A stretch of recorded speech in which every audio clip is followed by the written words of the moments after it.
Okay. I know Squirrel mostly through legend and also through his home recordings. Uh-huh. So that's where you have an album in front of us, Yeah. and I see an RCA home recording disc Yeah. staring at me. Yeah.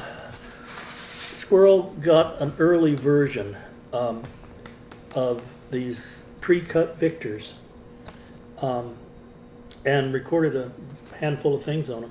There are only about a dozen in the file of things that he gave me. Unfortunately, Squirrel started recording things in whenever this began, about 33 or 34, whenever it was. And he continued doing this up to 47, 48, but sometimes in different formats. And like this one, I brought a few samples. I mean, I've got a pile about however many 78s this is, /maybe 300 or something. But this one is dated 5/16/36, and written on it is Bugle Blues, and it's Avery Sherry on saxophone, Jimmy McPartland on cornet, Squirrel Ashcraft on piano, and Joe Rushton playing, I guess, either clarinet or bass sax. And this is the same tune, or the same band playing Farewell Blues, same date. But the bulk of the Squirrel records are from the 30s, are aluminum. It looked like this. And strangely enough, the only label they have is on adhesive tape, on which somebody has written, in this case, somebody, on one piece of tape it says simply Carol, whatever that means. On the other one it says Mercer SQ Rushton. And then on the other one it says Took Advantage Carolina in the Morning. So this is two tunes here of Johnny singing with Squirrel and Rushton.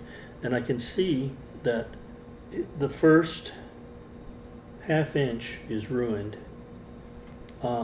That's oxidation? No, it's been scratched. Oh. You can actually see that they used the wrong player or something. Now I've written in the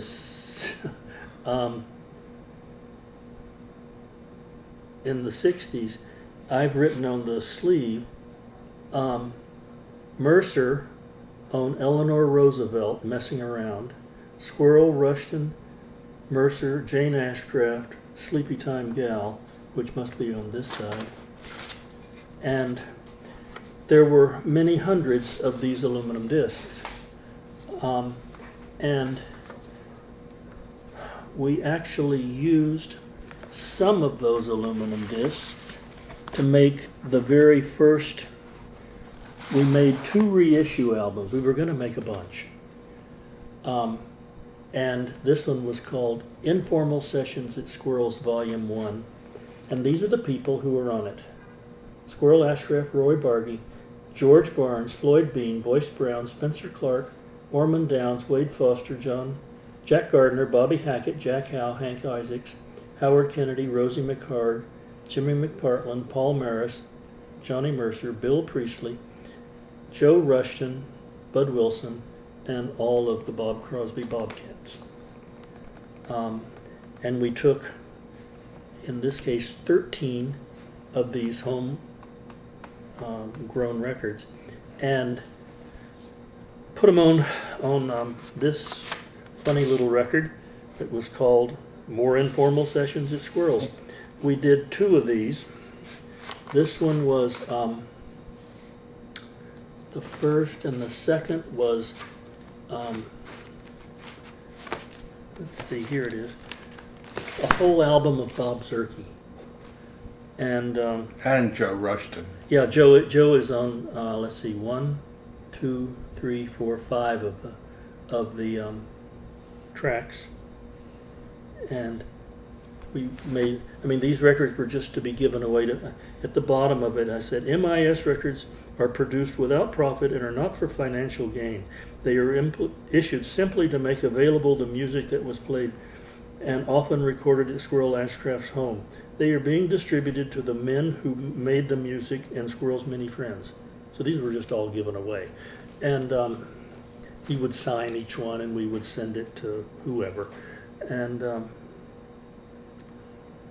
but he had a whole bunch of Bob Zerke, and there's not a whole bunch of Bob Zerke solos from this period, so it was useful. And I mean, side 2, track 6, Till We Meet Again, and his Squirrel's comments were, this was in 1941 at the house. On the night Hackett and McPartland first met, they exchanged horns and kept their own mouthpieces. Spence and Butter on this, as are Rosie and Joe, both on clarinet. He told me that they started playing and they went through 24 sides before they stopped. And 2 or 3 of them survived. And we put one of them on here.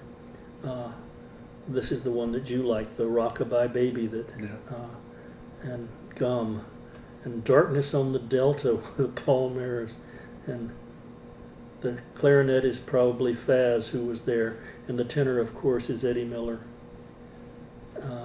And Johnny singing "Lord, I Give You My Children," and Boyce Brown doing "Blue Skies" and things like that. But so we started a project to try and get these issued. Squirrel was working. The third one was going to be a 2 LP set devoted to nothing but Joe Rushton. And we had all the tapes, because many, you see, Squirrel didn't keep all of the acetates and aluminums. Joe kept some of them, John Steiner kept some of them, so they were all spread around. But Priscilla Rushton, Joe's widow, had somebody, probably Fuzz Pearson or someone like that, transfer the cut recordings to tape. And she had sent me a tape of everything. So we had lots of different things to choose from. And Squirrel was writing a big long story about Joe, which he said, I remember this, that the first time he had met Joe Rushton, he found him walking down a sidewalk somewhere in Chicago, and he had tied a very heavy piece of twine around a brick and was dragging the brick down the street. And he never told me, he said he didn't know why, but that was, he met Joe Rushton that way, and I thought that was a little peculiar. But in any event, I mean, Joe Rushton was somewhere in one of these books of pictures of no, it's not that one. It's in the book that has, let's see, there's a picture of Rushton in Squirrel's living room,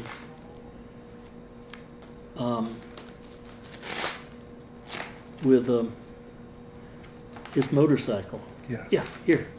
This is must come out.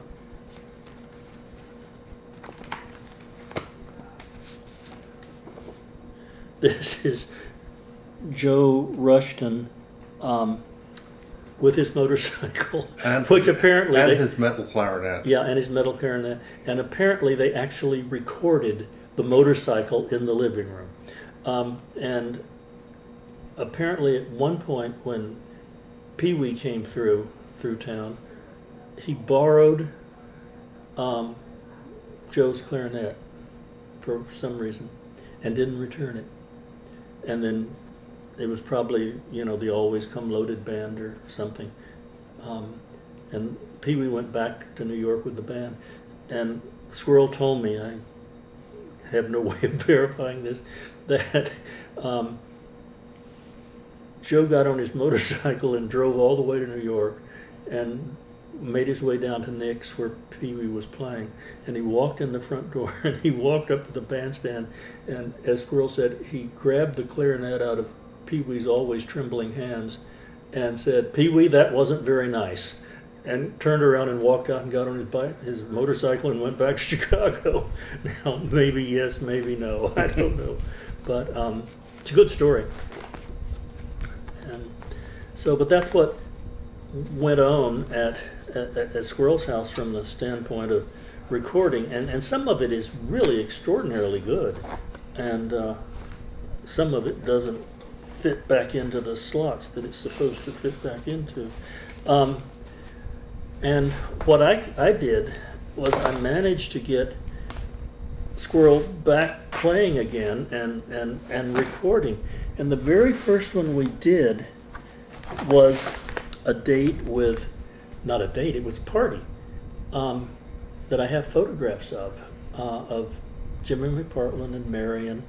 And Squirrel had invited Tommy Gwaltney and Steve Jordan, and I forget who, somebody played drums, but they were playing on a suitcase with brushes. And it was just everybody sitting around his living room. And Squirrel had a really good Ampex tape recorder, and I'd set it up, and we recorded the whole night. And at some point, we decided to make a record out of it. And that was MIS1, More Informal Sessions #1. And we made this record somewhere, and I don't know where they are. I have one that I was so green and naive, I didn't even know about printing or anything. I made a sticker that went on the front that said what it was. Somewhere I have one, I just can't lay my hands on it. But it looked like this. We played, how many tunes did we do? We did, oh no, this is the second one.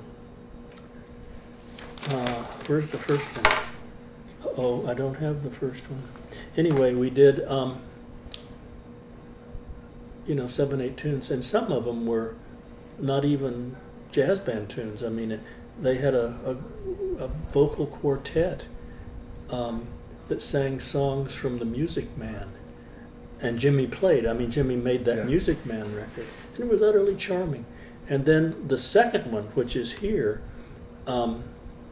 was from about 1966 or something like that, where Squirrel had retired, and we had a surprise retirement party for him, and Jimmy came down, and we had Tommy Gwaltney and again Steve Jordan.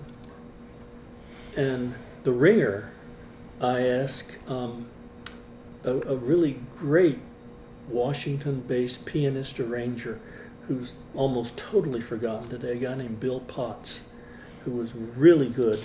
Bill came in and played piano, and we had this farewell party of which there were photographs, and if I look at the photographs, I can probably tell you, oh, this is a good picture. You would, and Billy Taylor was the bass player. Charlie Butler was the trombone. There's Bill Potts on piano, starting the jam session. And, and Eddie Fife.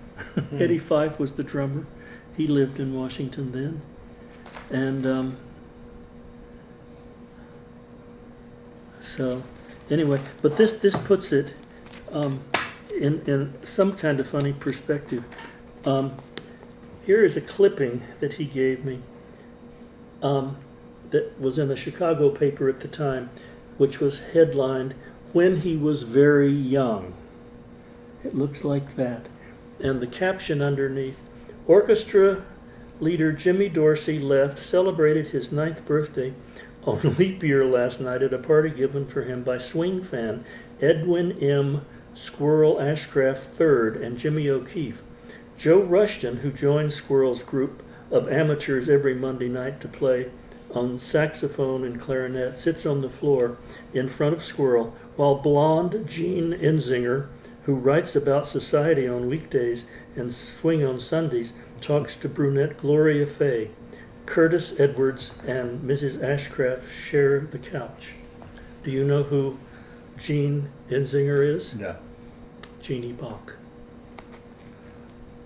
Okay. who just was celebrated with her new memorial on what would have been her 100th birthday. Gene Bach and Bob Bach were fixtures in the New York jazz scene forever and ever and ever. I showed that to Jeannie, and she was astounded. But anyway, we made records of that first party and of Squirrel's retirement, and then made the two with reissues from the home recording discs. And then Squirrel went off to, I went to New York City, and then Squirrel went off to Spain, where he spent most of his time. And then starting in sort of the mid-70s, he started coming back, and they would have reunions at Princeton of the Triangle Jazz Band.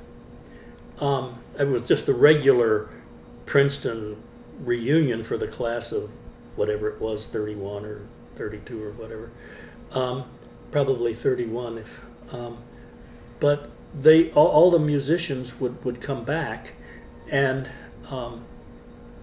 play in a tent for reunioneers, and most years they would hire a couple of ringers to come down and be in the band, and I would take a tape recorder out of the studio out of Downtown Sound and go down and record them. And a fellow named Jack Howe, a saxophone player, was very enthusiastic about doing all these things. Yeah, here was the first one, 1975. And the band was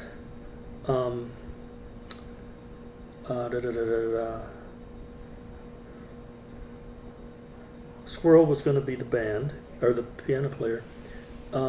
Trumpet, Max Kaminsky or Jimmy McPartland, we will talk to both. Priestley, of course, and Tom Pletcher. Tommy Pletcher was the one who was the thing. And let's see, did that? The trombone was Bud Wilson. The clarinet player was Ronnie Hockett, who played with the Marine Band at the time. Spencer Clark came in to play the bass. Saxophone. This is Spencer right here. And guitar, Priestley, of course. And it turned, oh, here it is, the Sheik of Araby with Maxie. So it was Max Kaminsky and not McPartland. So we did that in 1975, and that was MIS number 6, and we got all the way up through 10. Here was 1976, and the guest was same band essentially, but there was someone who was a guest on it. Maybe it was, I remember one year Bobby Haggart was the guest, and here's the 1978 one, and on that one the guest was I don't know, I'd have to go through all the notes. And then there was another one in 1979, and that was pretty much the last one. But in between all of that, in 1969, when I was here in New York, we actually designed a label with a squirrel on it looking into a old record player. And we recruited, this was called an informal session for Squirrel. And this one was Squirrel and Billy Butterfield and Eddie Condon on piano. Wild Bill Davison, Doc Evans, Don Ewell, Carl. We had the whole world's greatest jazz band record some tunes for him. Bobby Hackett, Jack Goss, Haggart, Clancy Hayes, Gus Johnson, Steve Jordan, Yank, Lou McGarity, McFiddle, and Marion. Michael Moore, Bill Priestley, Annie Reed, Herb Sanford, and Ralph Sutton and Bobby Wilbur. And Marion played some Eastwood Lane songs, which is, he loved Eastwood Lane. And Don't You Realize, as noted, was written by Eddie Condon. Whether there is any more to it or not is difficult to determine. someday all of his wonderful tunes should be written down. Wherever there's love, and let's go down to the depot and hum one.